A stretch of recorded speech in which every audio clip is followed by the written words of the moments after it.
So Royal Enfield has had a long association with military motorcycles and with the military in general. So we, as a brand, started manufacturing component parts for munitions and for rifles as far back as the 1800s. I think, like everybody, we've always seen those photos online with the soldier carrying the flea.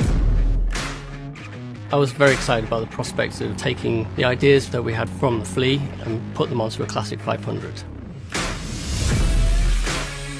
During World War II, Royal Enfield produced a number of different motorcycles for the War Department. It's such an important part of the brand and our heritage and where we come from. The uniqueness of the flea is the story we wanted to tell. Lots of manufacturers made dispatch bikes, but the Flying Flea was very much the only one that was used as a proper motorcycle by airborne troops during D-Day at Arnhem. It's never easy getting colour right. A lot of the time it's open to different people's interpretation of what they're expecting to see, but I think we ended up with a really good match. We spent a lot of time with colour swatches. I okayed a colour swatch that was on a small card initially, and when the bike was painted in the full colour, it was wrong, so we had to bin a load of paint and start again in developing a new paint. So one of the key things was the ability to be able to have unique stencils, serial numbers. Again, things like the positioning and the placement of the Pegasus logo on the fuel tanks, recreating the RE roundel, making sure that that felt and looked as authentic as possible. The little yellow stripe on the side of the engine cover, which originally would have been used to define the centre of gravity of the motorcycle. Obviously today that doesn't mean anything, but we like that attention to detail and making sure that was right.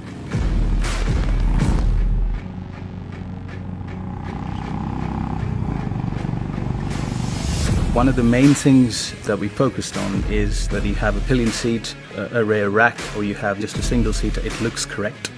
And for that we benchmarked a lot of World War motorcycles and saw where the panniers fitted visually as well as functionally, because you should be able to have a pillion rider and still have the bags on. That's something that World War II riders wouldn't be too concerned with, but obviously we wanted to have that authenticity while still being fully usable in today's world. I was surprised how much it looked like an entirely different bike, especially painting the engine covers. That gave it a very different feel to the original 500. Very different stance. It felt much more in keeping with the original Flea. These bikes really encapsulate a lot of what Royal Enfield is all about. You know, the legacy and the authenticity of the product and the brand, really. We talk about Royal Enfield a lot, made like a gun, and you know, this is all at the heart of that. When everything came together, the thing that jumped out the most was the fact that it looked exactly the way we wanted it to be. And it feels simple, it feels raw, it feels like what motorcycles meant to be. I think what makes these bikes special is the story behind them. It's the awareness that they will give people and the authenticity that has led to them being as they are. I mean, they're a great motorcycle, but it's the ability that they give us to tell the story. To capture that and tell that is something quite special to us.